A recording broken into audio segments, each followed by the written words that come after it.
my husband revealed he's been unhappy for years at a family gathering. I moved out, but now he's begging me to reconsider. It started at the family gathering. We'd been invited to my sister's house for Thanksgiving, a tradition that had been going on for years. It was supposed to be a time to relax, eat, and catch up. Little did I know, it would turn into the day my life would change forever. I had always loved Thanksgiving, everyone gathered around, the laughter, the games, the chaos of kids running around. But that day, there was an underlying tension in the air that I couldn't shake. Maybe it was just the weight of everything building up over time, or maybe it was just my own intuition. But when Jake, my husband of 14 years, suddenly stood up during dinner, and announced something no one could have expected, my world came crashing down. We had just finished eating. My parents were sitting at the head of the table, my siblings and their families around us.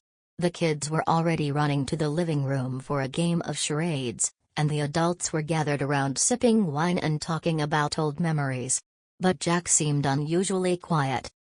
I was sitting next to him, watching as his fingers drummed nervously against his glass. He hadn't been himself for a while, distant and preoccupied, but I thought maybe it was just stress from work. But as he suddenly stood up, his chair scraping harshly against the floor, I knew something was wrong. I need to say something," Jake's voice cut through the chatter, and everyone fell silent, looking at him in surprise.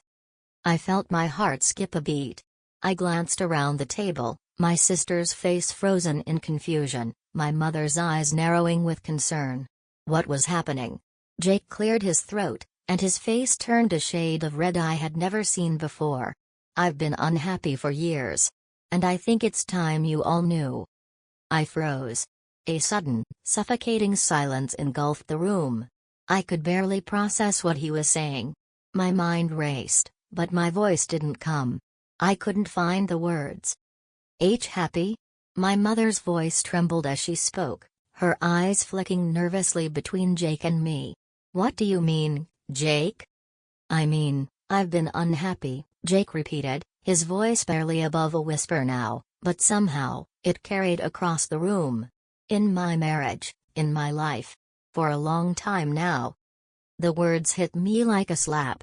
My heart pounded in my chest, and I felt my stomach churn. He had been unhappy? For years? I stood up suddenly, knocking over my wine glass in the process, but I didn't care. I needed air. "Jake, what are you?" I began, but he held up a hand, stopping me in my tracks. "I never wanted to hurt you, Emily. But it's been eating at me.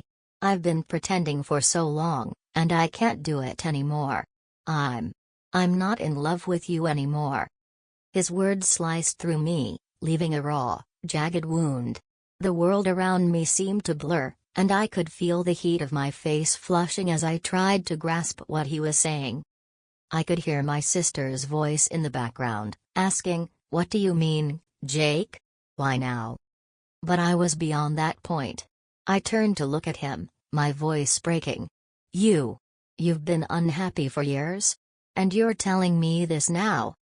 He opened his mouth, but no words came. My thoughts were spinning.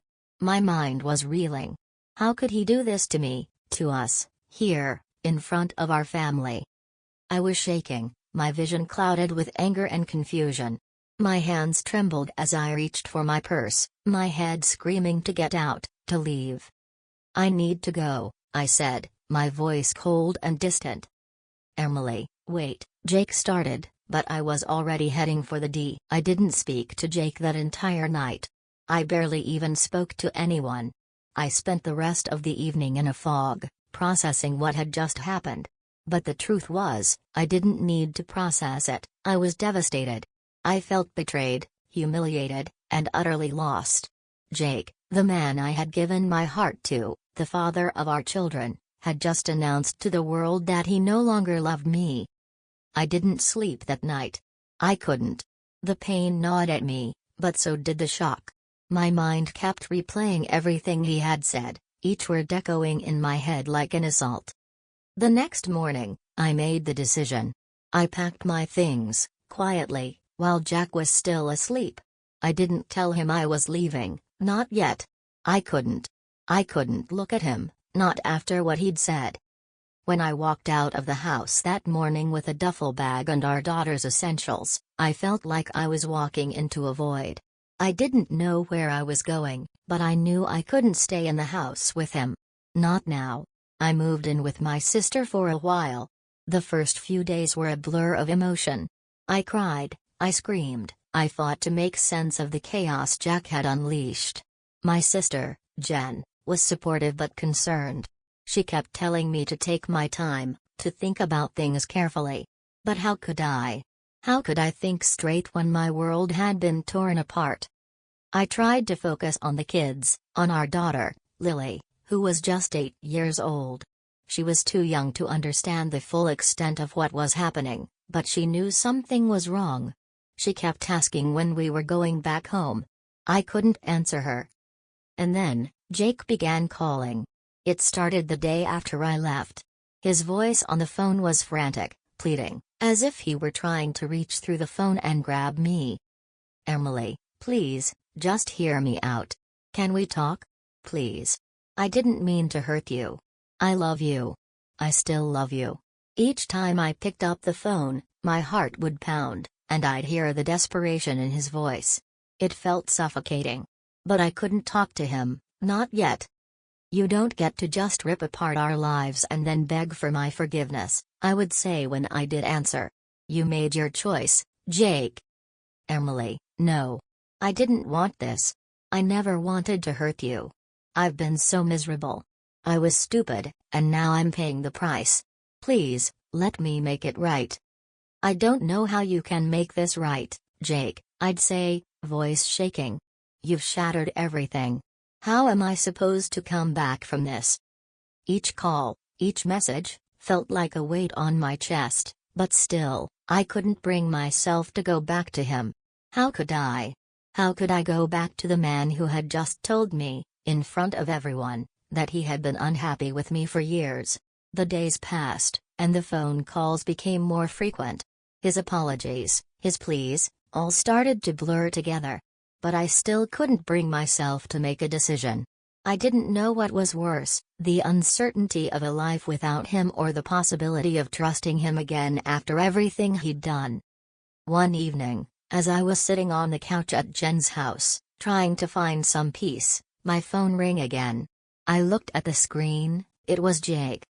I hesitated for a moment, then answered. "Emily, please," his voice was hoarse, like he hadn't slept. "I know you're hurting.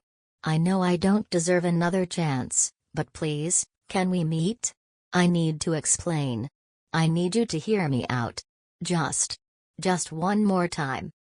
I stared at the screen for a long moment. His words, so familiar, so desperate, broke through the numbness I had built around myself. "Why should I, Jake?" I finally asked. My voice sounded foreign to me, distant, as if I was speaking through someone else's lips. "You've already told me everything you think, haven't you?" "I don't think. I know now what I almost lost," he said, his voice trembling. "Please, Emily. I don't know how to fix this. But I want to try. I'm not giving up on us. I'm not giving up on you." I wanted to say something back, something sharp and angry. But instead, I just closed my eyes. The fight in me was fading, replaced by something softer. I couldn't tell if it was hope or fear, but I could feel it rising. The thought of losing him, of losing everything we'd built, was a knife to the heart. But could I forgive him? Could I risk everything again, knowing how deeply he'd hurt me? "I'll meet you," I said, barely above a whisper. Jake's sigh of relief echoed through the phone. "Thank you. I promise, Emily. I'll do whatever it takes to make this right." When I met him the next day, I could see the strain in his eyes. Jake looked tired, like he hadn't eaten or slept in days. I felt a pang of something I couldn't quite place. Regret? Compassion? Or was it just the remnants of love that I hadn't fully let go of? We stood facing each other outside the little coffee shop where we'd agreed to meet. The warm, golden light of the late afternoon sun barely cut through the chill in the air, and the soft rustling of leaves added to the sense of calm that felt unnatural between us. I shifted my weight from one foot to the other, unsure how to break the silence. Jake's expression was a mixture of exhaustion and desperation, and I wasn't sure if it was because he was waiting for me to say something or if it was because he honestly didn't know where to start. He opened his mouth as if to speak but closed it again. His eyes searched mine, as if looking for a sign that I was still the same woman he'd married, still the woman who used to laugh with him over nothing, who would hug him in the middle of the night for no reason other than just because. But I was different now. "You look like you haven't slept," I said finally, my voice quieter than I'd intended. "Are you okay?" Jake's lips tightened into a thin line, and he let out a small, bitter laugh. "You're worried about me now?" "No, I'm not worried about you," I snapped before I could stop myself. "I'm worried about what you've done, Jake. What you've put me through. What you've put us through." He winced, visibly taken aback by my harshness. "I deserve that," he admitted softly, rubbing his hand over his face. "I know I do. But I also know I've messed up, and I'm trying to fix it. Trying to fix me." I raised an eyebrow. "Fix yourself? And then what? Fix us?" He took a step closer, his voice pleading. "Yes, Emily. I can't fix us if I'm not fixed myself.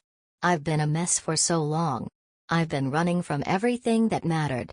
But I swear, I don't want to run anymore. I don't want to live with regret. Not when it comes to you."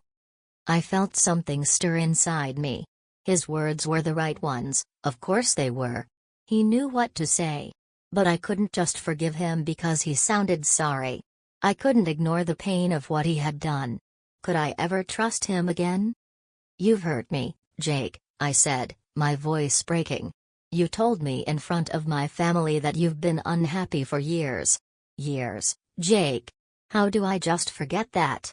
How do I just go back to the way things were?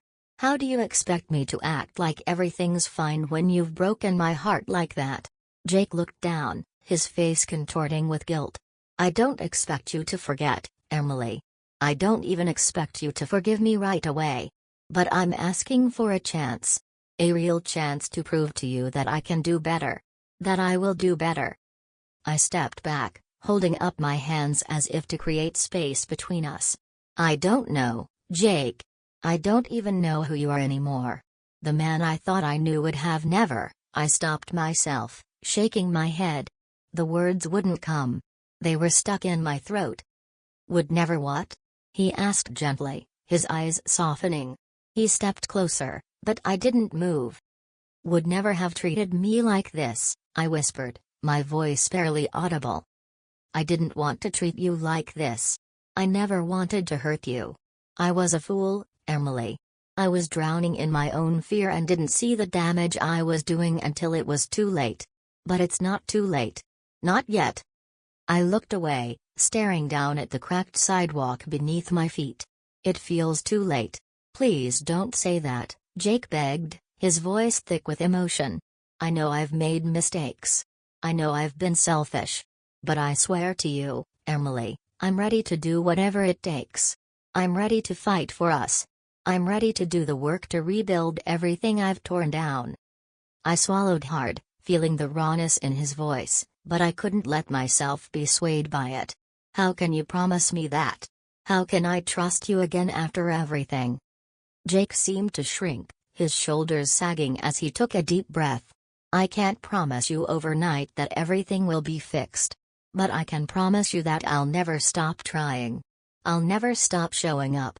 You and Lily, you are the two most important people in my life. I've been so blind, so focused on everything else, and I can't believe I've pushed you both away. But I want to make it right, Emily. I really do."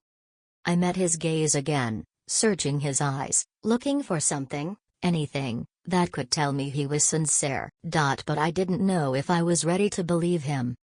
The truth was, I still loved him. But I also felt betrayed. The thought of going back to him, of trusting him again, terrified me. Could I live with the constant fear that this could happen again? That he would one day wake up and decide he was unhappy all over again? I shook my head. I don't know what to do, Jake. I'm so lost right now. I need time. I need space to think. His face fell, but he nodded, as if he had been expecting that. I understand. I wanted to hear you say that. I needed you to know that I'm not giving up. That I want us to work, if you'll let me prove it. I stared at him for a long moment, the silence stretching between us. My heart ached. It was so hard to look at him and not feel everything we had been through, the years of memories and love, still lingering beneath the surface. I'll think about it, I said quietly. But I can't promise anything. Jake closed his eyes, a mix of relief and regret washing over him. He exhaled slowly and then took a step back, as if accepting the space I needed. I'll wait, Emily. I'll give you all the time you need. I'll be here when you're ready. For the next few days, I didn't know what to think. Jake's words kept replaying in my mind, and I found myself questioning everything. Could I forgive him? Could I ever trust him again? The thought of starting over, of trying again, felt both impossible and somehow necessary. The one thing I knew for sure was that I couldn't make any decision while I was still in the fog of pain. I needed to focus on myself, on what I needed. And most of all, I needed to decide if I could rebuild with Jake, or if it was time to finally let go. That's when I received a message from him. I'm sorry for everything, Emily. I know I don't deserve it, but I'm still here. I still believe in us. And I'll never stop believing in you. I stared at the message for a long time, the tears welling up in my eyes. I had loved him once so completely, could I ever love him like that again? I wasn't sure yet, but as I wiped away the tears, I made a decision. I wasn't ready to say goodbye. Not yet. When I called him the next evening, his voice shook with anticipation. Emily. I'm not saying we're fine. I'm not saying that I forgive you. But I'm willing to try, I said quietly. I'm willing to give us a chance. Jake's voice broke with emotion. I'll do whatever it takes, Emily. I swear to you, I won't let you down again. I promise. And as we spoke, something inside me started to heal. Slowly, tentatively, I allowed myself to hope again. But this time, it was different. I wasn't just hoping for things to be the same. I was hoping for something new, something better. It would take time. But we had time, didn't we? And maybe, just maybe, we could build something even stronger than before.